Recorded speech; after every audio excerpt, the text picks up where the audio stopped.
एक सवाल, अगर मैं तुमसे कहूं कि दुनिया का सबसे बड़ा जीनियस जिसने एसी इलेक्ट्रिसिटी बनाई, जिसने रेडियो की नींव रखी, जिसने वायरलेस टेक्नोलॉजी का सपना देखा, तब जब लोगों के घर में एक सिंपल बल्ब भी नहीं था, वो इंसान सिर्फ 2 घंटे सोता था, तो तुम्हारा पहला रिएक्शन क्या होगा? शायद यही, यार ये तो पॉसिबल ही नहीं है, या फिर ठीक है भाई वो टेस्ला था, मैं क्या करूं। लेकिन रुको, क्योंकि आज मैं तुम्हें वो चीज बताऊंगा जो नासा के साइंटिस्ट ने स्टडी की है, जो हार्वर्ड मेडिकल स्कूल ने 2021 में प्रूव किया है और जो टेस्ला ने अपनी खुद की ऑटोबायोग्राफी में लिखा है। और वो ये है, टेस्ला का राज उनकी नींद की लंबाई में नहीं था, उनका असली राज था नींद के अंदर एक ऐसी विंडो जो सिर्फ 10 से 20 मिनट के लिए खुलती है, और उस विंडो में जो होता था वो एक ऑर्डिनरी इंसान की पूरी जिंदगी भर की सोच से कहीं ज्यादा पावरफुल था। आज हम उस विंडो को खोलेंगे। आज तुम समझोगे कि टेस्ला का दिमाग इतना तेज क्यों था, और आज मैं तुम्हें वो एग्जैक्ट मेथड दूंगा जिसे टेस्ला यूज करते थे, जिसे साल्वाडोर दाली यूज करते थे, जिसे आइंस्टाइन यूज करते थे, और जिसे तुम आज रात से खुद स्टार्ट कर सकते हो। तो बैठे रहो, क्योंकि यह वीडियो तुम्हारी नींद को हमेशा के लिए बदल देगी। पहले टेस्ला को समझो, असली टेस्ला को, वो टेस्ला को नहीं जिसे सिर्फ एलॉन मस्क ने अपनी कार कंपनी का नाम दिया। असली टेस्ला सर्बिया, एक छोटे से गांव में एक लड़का पैदा हुआ, निकोला टेस्ला, और बचपन से ही उस लड़के के साथ कुछ अलग था। जब वो आंखें बंद करता था तो उसे इमेजेस दिखती थी, इतनी क्लियर, इतनी शार्प, इतनी रियल कि वो उन्हें हाथ से छूने की कोशिश करता था। डॉक्टर्स ने कहा ये बीमारी है, ये हेलुसिनेशन है, इस लड़के का कुछ नहीं होगा। टेस्ला के पापा चाहते थे कि वो एक प्रीस्ट बने, लेकिन टेस्ला का दिमाग कुछ और ही था। वो धीरे धीरे इन इमेजेस को कंट्रोल करना सीख गया। सोच के देखो, 1 सेकंड के लिए तुम आंखें बंद करो और एक पूरी मशीन तुम्हारे दिमाग में चलती दिख जाए, हर गियर, हर वायर, हर एक मूवमेंट बिल्कुल रियल, बिल्कुल एक्यूरेट। यही टेस्ला करते थे। जब उन्होंने अपना फेमस एसी मोटर बनाया तो वह सीधे लैब में नहीं गए, पहले उन्होंने वह मोटर अपने दिमाग में बनाई, टेस्ट की, चलाई, तोड़ी, फिर फिक्स की, और जब वो पूरी तरह सेटिस्फाई हो गए तब उन्होंने उसे रियल दुनिया में बिल्ड किया, और वो पहली बार में परफेक्ट काम किया। ये कोई मैजिक नहीं था, ये था उनका दिमाग एक ऐसी स्टेट में काम करता था जो बाकी लोगों का दिमाग कभी नहीं करता, और उस स्टेट का सीधा कनेक्शन था उनकी नींद से। अब समझते हैं आखिर कैसे।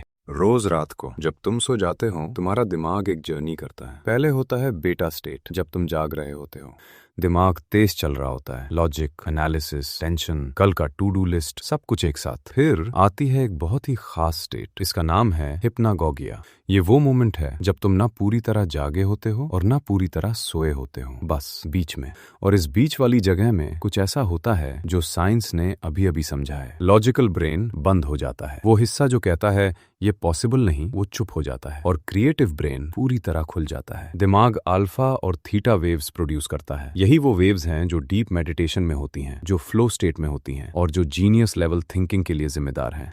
और सबसे इंपॉर्टेंट बात, सबकॉन्शियस माइंड डायरेक्टली एक्सेसिबल हो जाता है। मतलब वो सब कुछ जो तुम्हारे अंदर छुपता है, वो सब प्रॉब्लम्स के सॉल्यूशंस, वो क्रिएटिव आइडियाज, वो कनेक्शंस जो तुम्हारा कॉन्शियस माइंड कभी नहीं बना सकता, वो सब इस 20 मिनट की विंडो में सरफेस पर आ जाते हैं। हार्वर्ड की 2021 की रिसर्च कहती है इस स्टेट में इंसान की प्रॉब्लम सॉल्विंग एबिलिटी 3 गुना बढ़ जाती है, 3 गुना। और MIT के न्यूरोसाइंटिस्ट ने डिस्कवर किया कि इस स्टेट में ब्रेन का डिफॉल्ट मोड नेटवर्क एक्टिवेट होता है। यही वो नेटवर्क है जो क्रिएटिविटी, इंसाइट और उन आहा मोमेंट्स के लिए जिम्मेदार है, जो अचानक कहीं से आ जाते हैं। अब सोच के देखो, टेस्ला का पूरा जीनियस सिर्फ इस एक विंडो में जीता था। वो जानते थे इस विंडो के बारे में, बिना किसी MRI के, बिना किसी रिसर्च पेपर के, सिर्फ अपने खुद के अनुभव से। और उन्होंने इस विंडो को यूज करना सीखा, डिलिबरेटली, कॉन्शियसली, रोज रात। लेकिन सवाल ये है, ये विंडो तो सबके पास होती है, तुम्हारे पास भी, मेरे पास भी। तो फिर टेस्ला अलग क्यों थे? क्योंकि उन्हें एक और राज पता था, एक मेथड, एक टेक्निक, और वो टेक्निक इतनी सिंपल है कि सुन के तुम्हें हंसी आ जाएगी। टेस्ला के पास एक स्टील बॉल होती थी, छोटी सी, बिल्कुल हाथ में आ जाए इतनी। रोज रात को वो अपनी चेयर पर बैठ जाते, आंखें बंद करते, और वो स्टील बॉल अपने हाथ में थाम लेते। फिर वो अपनी सबसे बड़ी प्रॉब्लम सोचते, जो भी उन्हें सॉल्व करनी होती उस वक्त, और धीरे धीरे उस हाइपनागोजिक स्टेट में उतरने लगते। और जैसे ही नींद आती, हाथ ढीला पड़ता, बॉल गिरी, आवाज आई, और टेस्ला फौरन जाग जाते। और उस एग्जैक्ट मोमेंट में जब वो न सोए थे, न जागे थे, जो भी इमेज, जो भी आइडिया, जो भी सॉल्यूशन उनके दिमाग में था, वो तत्काल लिख लेते। बस यही था उनका पूरा मेथड, इतना सिंपल, इतना पावरफुल। और सुनना, ये सिर्फ टेस्ला नहीं थे, साल्वाडोर डाली, दुनिया का सबसे फेमस सरेलिस्ट आर्टिस्ट, वो भी यही करते थे। एक चम्मच हाथ में, एक प्लेट नीचे, नींद आते ही चम्मच गिरता, वो जाग जाते, और जो भी सरील इमेज दिमाग में होती कैनवस पर उतार देते। थॉमस एडिसन, हाँ वही एडिसन जो टेस्ला के सबसे बड़े दुश्मन थे, वो भी यही करते थे। अपनी अपनी लेबोरेटरी की चेयर में बैठ के, हाथ में बॉल पकड़ के। और आइंस्टीन वो रेगुलरली छोटी नैप्स लेते थे, स्पेसिफिकली इस विंडो को पकड़ने के लिए। यानी सोचो, दुनिया के सबसे बड़े जीनियस एक ही राज जानते थे, नींद की मात्रा नहीं, नींद की क्वालिटी नहीं, नींद की उस स्पेसिफिक विंडो का यूज जब दिमाग अपनी फुलेस्ट पावर पर होता है। और अब मैं तुम्हें बताता हूँ कि तुम ये कैसे करो। 3 स्टेप्स, सिर्फ 3। स्टेप 1, अपना सवाल सेट करो। सोने से पहले अपनी जिंदगी की सबसे बड़ी प्रॉब्लम या सवाल को एक छोटे से सेंटेंस में सोचो। कोई भी सवाल, बिजनेस का, रिलेशनशिप का, करियर का, बस क्लियरली सोचो, मुझे इस चीज का जवाब चाहिए। और यही सोचते हुए लेट जाओ, दिमाग में वो सवाल घूमता रहे, ज्यादा कुछ नहीं करना। स्टेप 2, हाइपनागॉजिक विंडो पकड़ो। एक स्पून या एक पेन अपने हाथ में पकड़ो, नीचे फ्लोर पर या एक प्लेट रख दो, आंखें बंद करो, सांसों को धीमा करो, बस लेट रहो। जैसे ही नींद आए, हाथ ढिला पड़ेगा, स्पून गिरेगी, आवाज आएगी और तुम तत्काल आंखें खोलना। और जो भी उस एक मोमेंट में तुम्हारे दिमाग में हो, चाहे कितना भी बकवास लगे, लिखो। जज मत करो, फिल्टर मत करो, बस लिखो। स्टेप 3, सुबह रिव्यू करो। जो रात को लिखा, सुबह उठ के इत्मीनान से पढ़ो। और ये मैं गारंटी से कह रहा हूँ, तुम खुद हैरान हो जाओगे। तुम्हारा सबकॉन्शियस माइंड वो आंसर्स देगा जो तुम्हारा कॉन्शियस माइंड दिन भर सोचने के बाद भी कभी नहीं दे पाया। क्योंकि तुम्हारा कॉन्शियस माइंड सिर्फ वो देखता है जो है, तुम्हारा सबकॉन्शियस माइंड देखता है वो जो हो सकता है। और टेस्ला का पूरा काम, उनकी पूरी जिंदगी का काम इस एक छोटे से फर्क पर बेस था। वो अपने सबकॉन्शियस को काम पर लगाते थे जब बाकी पूरी दुनिया सो रही होती थी।